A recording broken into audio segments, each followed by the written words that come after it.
हे जे स्ट्रक्चर केलं आहे ह्याला व्हर्टिकल पर्ल फार्मिंग म्हणतात. हा आपला महाराष्ट्रातील पहिला सेटअप आहे. माझ्या इन्व्हेन्शननं, माझ्या रिसर्चनं मी हा सेटअप केला आहे. ज्याच्याकडे कमी जागा वगैरे असते किंवा टेरेसवर किंवा सिटीमध्ये करायचं असेल तर तुम्ही ते टेरेसमध्ये किंवा तुमच्या बाल्कनीमध्ये वगैरे सुद्धा हा मिनी सेटअप करू शकता.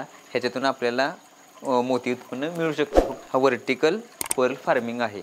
तसेच हा सिंटेक्स टाकीमध्ये पण तुम्ही 1000 लिटरच्या सिंटेक्स टाकीमध्ये पण हा तुम्ही स्ट्रक्चर उभा करू शकता.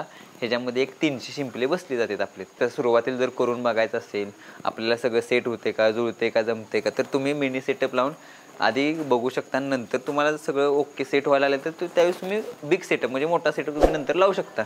आता ह्या एका ट्रेमध्ये आपण 10 ते 12 पीस ठेवले जातात. असे प्रत्येक ह्याच्यात तेवढे ते सेम पीस आहेत.